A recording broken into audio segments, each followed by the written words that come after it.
Bom, meu povo, hoje eu tô aqui com a Ana Paula, policial civil na Paraíba, e o tricô de hoje será com essa profissional excepcional que já palestrou no Congresso e que agora vai bater um papo aqui com o primeiro podcast de mulheres policiais.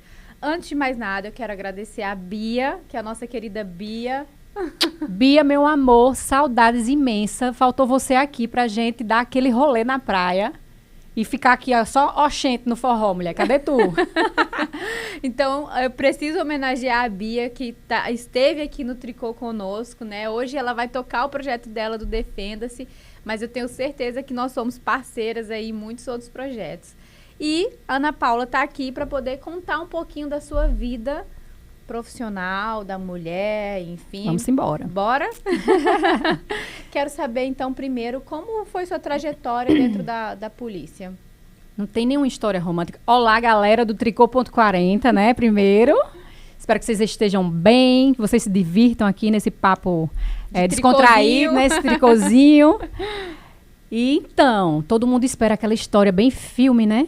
Ai, meu Deus, meu sonho, não tinha nada de sonho. Tava num perrengue danado, tinha acabado de ser mãe praticamente. E eu precisava passar no concurso. Ganhar Foi dinheiro. Exatamente assim que eu entrei na polícia. Não tinha aquela coisa do sonho, tudo. Mas como eu gosto de dizer, assim, que Deus tem um propósito em tudo e ele já sabia lá na frente, muito mais do que eu. Uhum. E acabou que eu, de certa forma, fui me descobrindo na profissão, fui me apaixonando e foi assim que eu entrei na polícia. E você entrou quando? Há 12 anos. 12 anos. Tenho 12 Novinha, anos. né? Quantos anos você tinha? Mulher, vamos pular essa parte, a gente vai terminar falando de idade. E eu não me preparei psicologicamente para isso, amiga. Não tava no script, Não né? tava. Lembra que a gente combinou que essa era uma... Então... Tá bom, eu vou... Vamos voltar mas enfim, aqui. né? Mas, ó, eu preciso deixar registrado que você tá ótima. Botox, Continua linda. obrigada. Não, e esse negócio de Botox, eu sempre brinco. Eu tenho muita expressão facial. Se eu gosto, se eu não gosto, você já vê na minha cara, né? Aí eu brinco assim, que o Botox foi a solução. Porque aí você para ali, ninguém sabe o que você tá pensando. É nosso segredo. É nosso segredo. Deixa Pronto. guardado. E aí, dentro da polícia, a atividade, assim, você é mais operacional, é mais administrativo? Como que é? Vamos lá, vamos começar essa história. Há 12 anos, né, entrei na polícia. E sempre tive esse perfil operacional, de trabalhar com rua mesmo. A gente sabe que muitas vezes a gente entra na instituição e, de certa forma, já existe meio que um consenso de querer chamar a servidora feminina para um trabalho mais administrativo. Uhum. E comigo foi assim também. E eu, não, realmente meu serviço é de rua e eu quero atuar na função que eu prestei concurso, né? Afinal de contas, eu fiz concurso para investigadora, eu quero investigar nessa bagaça, minha gente, pelo amor de Deus. E assim comecei, entrei na delegacia de homicídios e em seguida engravidei, então tive que dar uma pausa, que era aquilo que a gente ia começar a falar, ir para um lugar mais tranquilo. E foi a única vez que eu fui para trás do computador realmente, trabalhei numa distrital, fazendo boletim de ocorrência.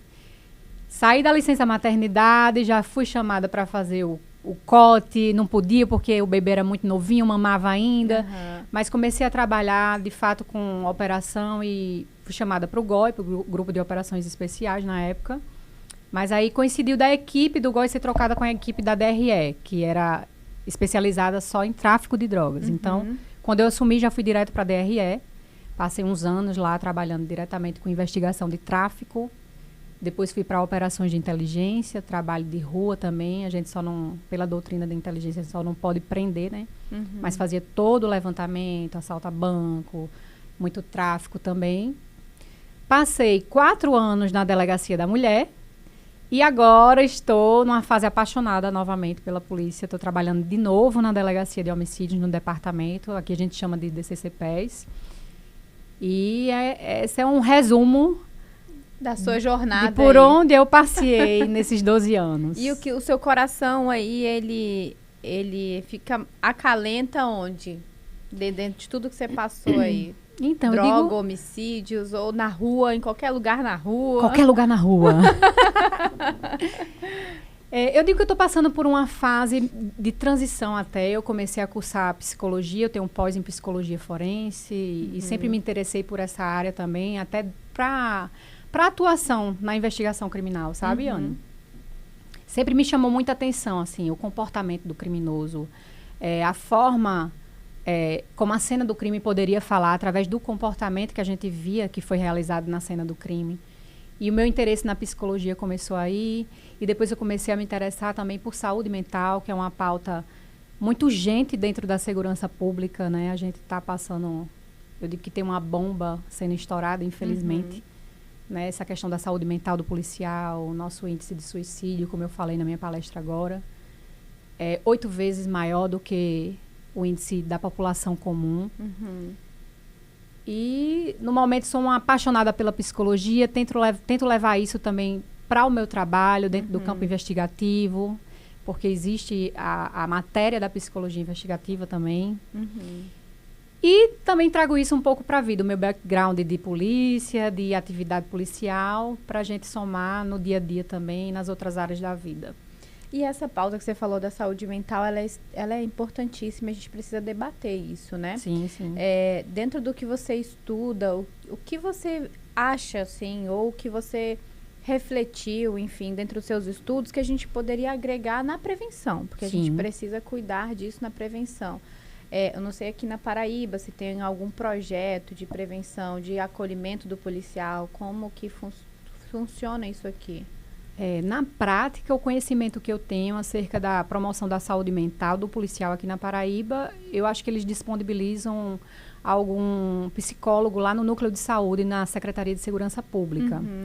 Mas a gente sabe que a tropa é grande e que a demanda é imensa e que existe uma urgência, né? E muitas vezes até o servidor ele não se sente tão à vontade de estar ali se expondo como paciente psicológico, digamos assim, dentro de um setor de segurança pública, né? Existe um certo constrangimento, precisa manter aquela imagem do herói, né? Que a gente sabe que não existe super-homem, que não existe Mulher Maravilha, nós somos humanos. Dentro dessa farda existe homens, mulheres, pais, mães, filhos, né? Existem seres humanos que a gente seres não sabe lidar, né?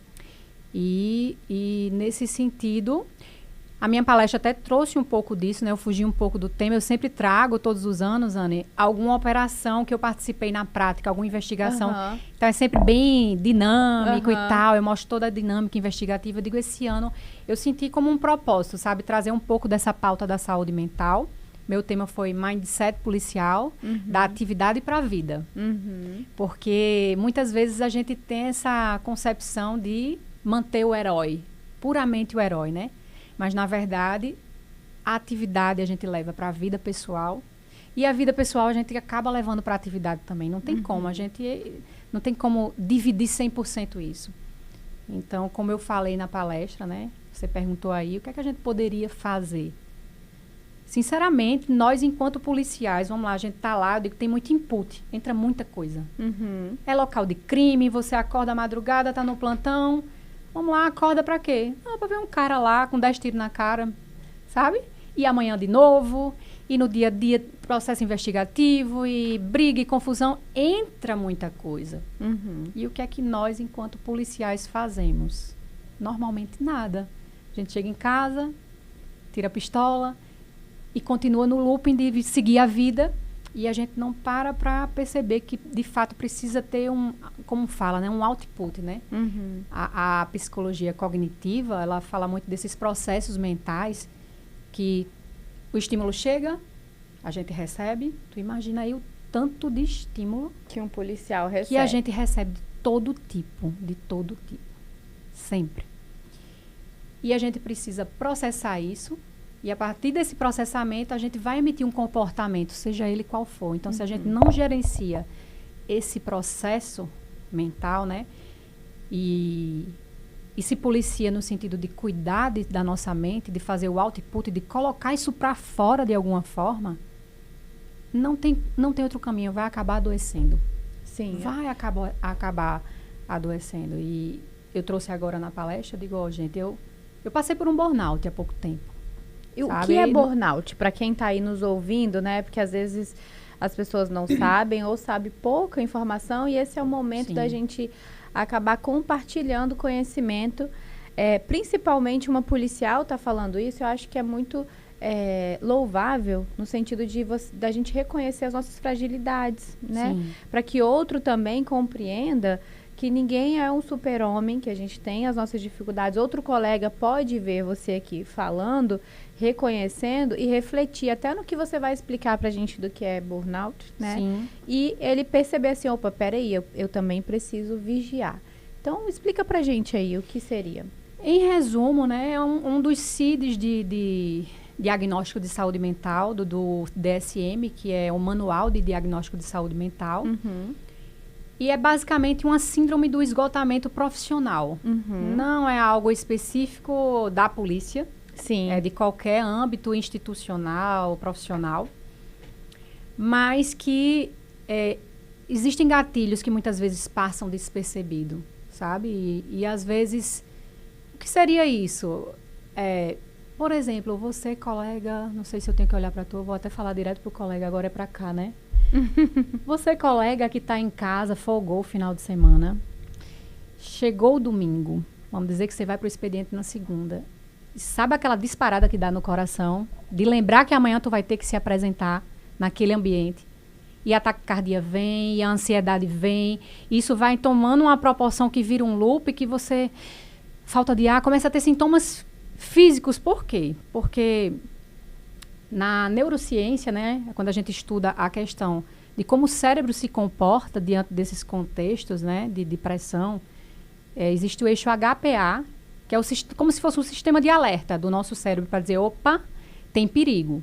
Então, o corpo se prepara ou para lutar ou para fugir. E, às vezes, paralisar. E você começa a ter esse eixo HPA ativado de uma forma muito forte, sem, de fato, ter um perigo iminente. Né? Muitas vezes desenvolve uma crise de pânico e, se não cuidar, pode se tornar um transtorno de pânico, né?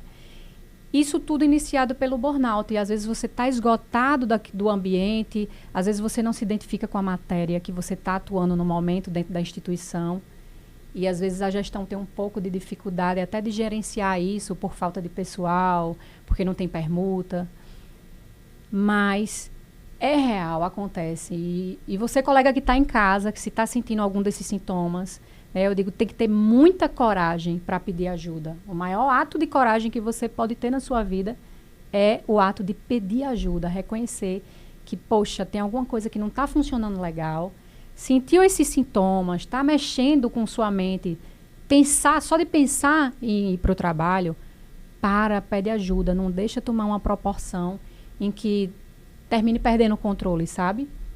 Não deixa se perder nesse caminho. A gente precisa realmente se cuidar e não chegar nesse ponto, sabe, Anne? Sim, e o pedir ajuda enquanto você tem consciência de que esse seu sentimento, essa questão fisiológica não está adequada, você ainda tem consciência para identificar. Se você avança isso e vai tratando como se, não, é só uma coisinha, né? E não pede ajuda, pode chegar a um ponto de você não ter mais essa consciência. Sim. Que é a questão, a saúde mental vai escalando, né? O seu corpo vai dando sinais e você tem que estar atento aos pequenos sinais. E isso também está associado um pouco ao autoconhecimento, você não acha? Total. É muito difícil. O autoconhecimento hoje é artigo de luxo e prioridade, gente. Para quem teve esse entendimento de que, poxa, eu preciso me conhecer. Uhum. Hoje eu conheço os meus limites, eu sei até onde eu posso ir.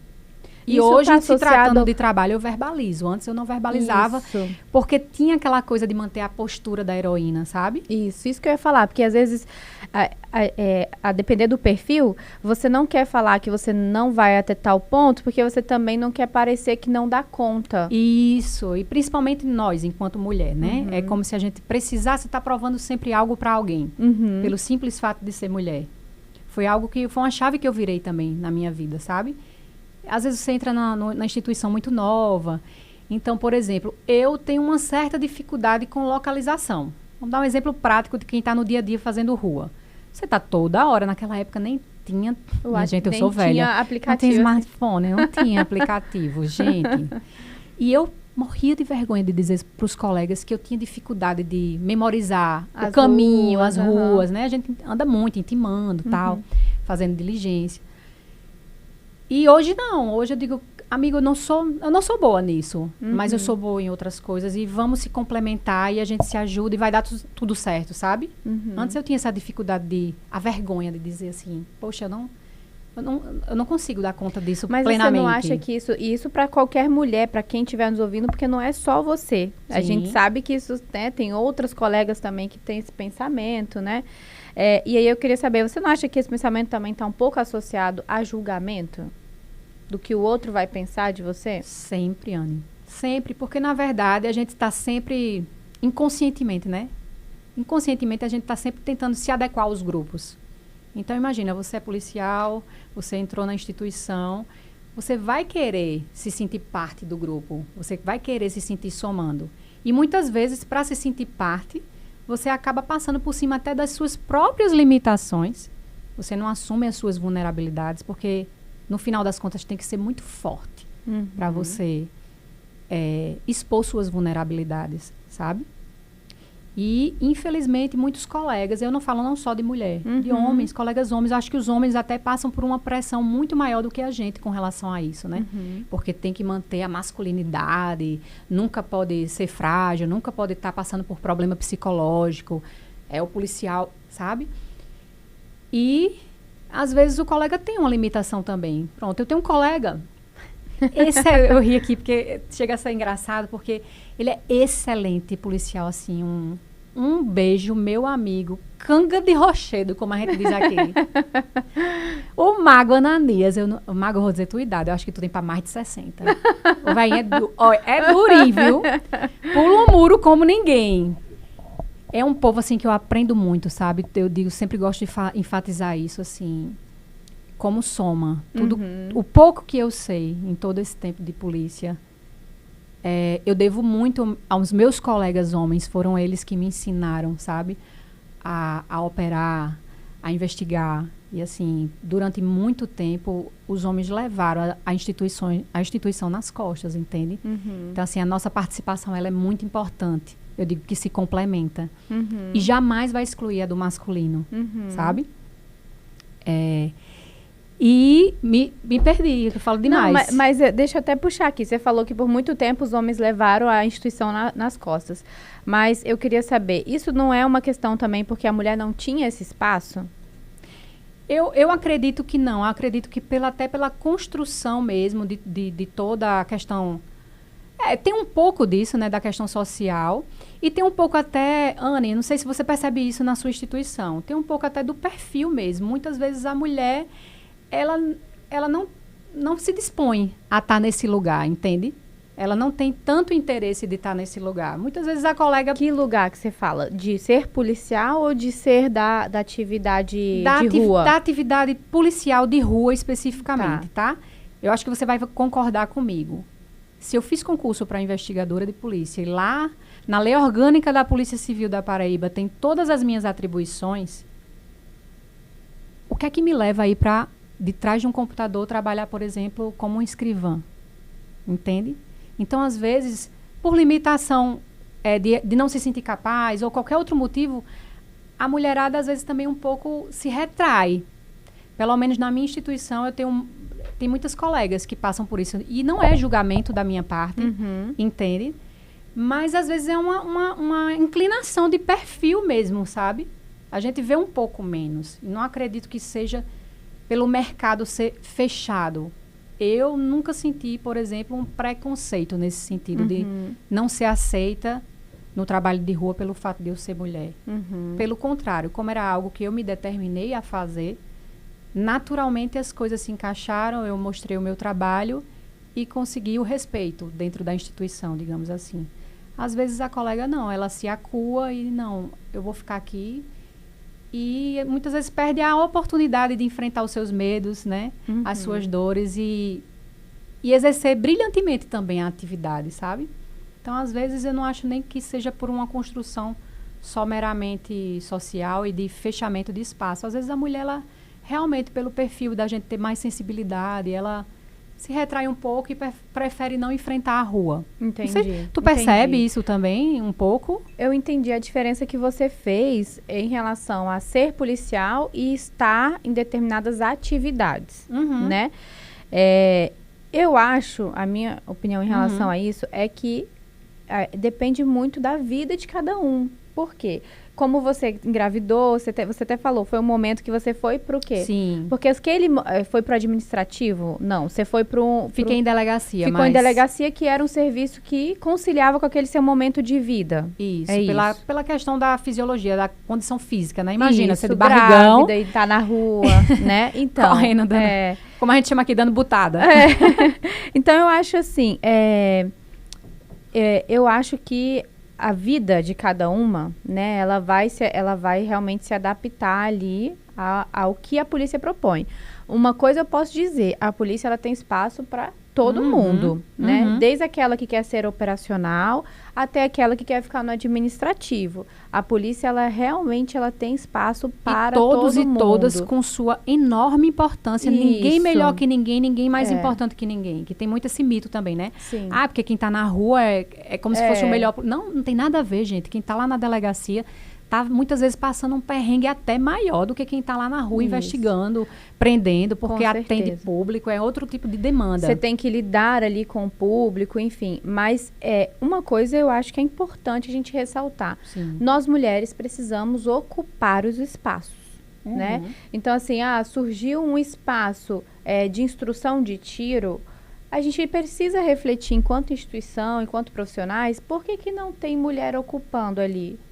Porque, às vezes, sai vaga só para mulheres, mas ainda assim não tem interesse institucional, entendeu? Sim. E aí a gente precisa refletir por que as mulheres... E eu não estou falando que não tenha espaço. Estou falando o espaço existiu, existem vagas... É esse que elas não se dispõem a estar lá, né? Isso, por quê? E eu acho que trazer esse porquê e conversar com as nossas colegas, entender... Às vezes ela não se sente à vontade, às vezes ela fica com tanto julgamento ali de ser mal interpretada, e que se a gente fizer uma turma só com instrutora mulher, ela talvez vai se sentir mais à vontade. E eu acho essa ideia incrível, inclusive. Sou super a favor. Exatamente porque eu percebo que existe um pouco dessa trava. Existe muito da decisão, né? Porque, de fato, quem decide estar num lugar de rua, decidiu e vai estar lá da mesma forma de que tem a pessoa que passou para o concurso de investigadora, mas se viu num perfil menos operacional e não se dispõe a estar lá naquele lugar de rua, né? E esses ambientes de atividade exclusivamente feminina dentro da segurança pública, eu acho incrível, Ana, essa ideia, assim. Eu acho que deveria ser adotado. A gente precisa fazer isso, assim, instruções. Que ajuda a quebrar um pouco, vamos compreender o outro. Eu sou muito disso, assim, vamos compreender o outro, por quê? Porque, às vezes, a mulher tá ali, ela quer, sim, participar de uma instrução, mas a gente precisa entender o que faz com que ela não vá para uma instrução. O que faz que ela não participe. Porque, às vezes, ela não sabe se posicionar, ou cada um tem um perfil, né? Eu tenho um perfil de falar, eu vou falar o que eu quero, não tenho problema nenhum, eu vou pra rua, eu sou do plantão, eu gosto de operação, já trabalhei no administrativo, mas assim, a minha maior parte foi na atividade mesmo, né? Hoje eu trabalho na delegacia da mulher, no plantão, e plantão é o pronto-socorro. É o pronto-socorro. Tudo chega ali. E da mulher, então. Então... agora, eu tenho esse cuidado de refletir, de entender por que ela, ou por que uma colega... Você chegou numa resposta? O porquê? Então... O podcast inverteu agora. Eu ainda não cheguei a essa resposta, porque eu acho que as instituições precisam fazer mais grupos, principalmente de autoconhecimento. Sim. Entendeu? Porque quando você chega a um autoconhecimento, a pessoa vai primeiro se identificar se é isso que ela sonhou para a vida dela. Porque às vezes aquela profissão não é o que ela queria para si. Ela ainda não se encontrou, mas ela também não sabe como se encontrar. Você vê a Rebeca agora está fazendo medicina, mas você vê que o perfil daquela mulher é de se impor também. Ela sabe onde ela quer, e nem todo mundo é assim. Nem toda mulher foi criada assim. Nem todo mundo se descobriu nesse caminho para chegar e falar, ei, peraí, não é assim. E o ambiente de instrução e armamento de tiro, eu acho que, de fato, nem toda mulher sabe se posicionar, mas por uma questão cultural, ou fica com vergonha, ou já vai ser julgada porque não sabe atirar, ou alguma coisa nesse sentido, né? E trava. Mas isso precisa reverter, né? Como que foi sua instrução de tiro aí, já que eu falei demais? Então, na academia de polícia, né, a gente pagou essa cadeira e sempre tem cursos de aperfeiçoamento disponibilizados pela academia de polícia aqui, a Cadepol, da Polícia Civil da Paraíba, e constantemente a gente se mantém em treinamento. E aí tem outro ponto, o treinamento é recorrente? O policial tem que desembolsar né, desembolsar ali, como que funciona? Olha, aqui na Paraíba, a gente tem esse ponto positivo. Existem realmente treinamentos recorrentes de todo tipo de matéria, não só de treinamento de tiro, de investigação, vários cursos de atualização. Nesse momento está tendo uma nova academia de polícia, né? Vai entrar uma turma nova aí. Torcendo para que a galera entre logo. Se começar a ser chamada de Antigona. E, de verdade, a Cadepol daqui da Paraíba disponibiliza bastante curso de aperfeiçoamento. Isso aí, realmente, eu tiro o chapéu para a gestão no momento. A questão do tiro ainda eu acho um pouco... Do tiro, como é que eu digo? As instruções de tiro, tática e abordagem existem. Mas, por exemplo, eu quero ir no meu armamento, com o meu armamento individual, fazer um treinamento sozinha lá. Isso aí é um pouco limitado, a munição. São poucas munições por ano. Sim, eu acho que o Brasil como um todo, né? A gente tem algumas limitações. Algo que deveria ser, todo mês tu tem X de munição para treinar. Não tem. Sim. Bom, nós falamos aqui sobre... Acho que a nossa palavra-chave aqui foi autoconhecimento, né? Um pouco aí de saúde mental, autoconhecimento. Você que está aí nessa pegada de estudar psicologia, você está fazendo faculdade, é isso? Isso. Eu sou bacharel em Direito, mas voltei para a faculdade, estou estudando psicologia e logo, logo estará uma psicóloga aí no cuidando mercado de vocês. E eu queria que você desse um recado aí, né, para as mulheres, para os homens, para quem está nos assistindo, sobre a importância desse autoconhecimento, sobre o que você pode, para essas pessoas, agregar e trazer essa reflexão, esse diálogo aqui, para a gente conseguir alcançar um mínimo de reflexão, porque aí já é uma chavinha que a pessoa muda, né, para ter uma vida melhor. Vamos lá, vou deixar os 4 pilares que eu falei na palestra agora, né? Da mentalidade que a gente tem que desenvolver. Tudo que entra, de alguma forma, precisa ser processado e sair. Então, faz o output quando tu chegar do teu plantão, sabe? Cuidar do mental, do espiritual, do corpo e o cuidado familiar, que é o afeto, gente. A gente precisa muito desses 4 pilares, né? Eu digo, orar, treinar, se alimentar, né? Tem que cuidar do corpo. Você terapeutizar, cuidar da mente e tal. E você amar e ser cuidado e se permitir cuidar também da sua família, né? Ter a rede de apoio é muito importante. Então, são os pilares que você coloca, né, de alguma forma, isso para fora, né? Você pode, por exemplo, numa terapia, tá colocando suas dores, suas dificuldades do trabalho para fora e você pensa, isso é frescura. Não é, gente. É uma forma de aliviar a mente, sabe? E se cuidar como um todo. E eu gosto de dizer muito o seguinte, é muito sutil, sabe, Anne? O lugar de vítima em tudo. Muitas vezes nós somos vítimas de fato, mas estar nesse lugar, a gente não nasceu para isso. Porque, afinal de contas, vítimas não prosperam, entendeu? Só protagonistas prosperam. Então, seja uma protagonista, um protagonista da sua própria história, da sua própria vida, enfrente suas dores, busque ajuda, busque rede de apoio e, decola, foguete. É isso aí. Aproveita e deixa seu Instagram aí pro pessoal. Sim, gente, é Ana Paula Dias, Ana com 2 N's, tá? Segue lá. Daqui a uns dias eu vou começar a trabalhar algo mais específico nesse sentido do autoconhecimento, da saúde mental. De você protagonizar a sua vida, né? De se cuidar como um todo e compartilhar um pouco disso com vocês. Importante ter esses conhecimentos aí, conteúdos de qualidade na internet, Sim, né? Que bom. Parabéns, Ana Paula. Obrigada. Muito obrigada por você estar aqui conosco no Tricô, papeando um pouquinho, falando dessa realidade. Conte comigo daqui, pode ter certeza que o que precisar de divulgar, compartilhar. Obrigada. Nós estamos aqui para isso e eu vou te entregar também um presentinho aqui. Adoro! Do nosso patrocinador, Urban Policy. Vamos lá. Que legal.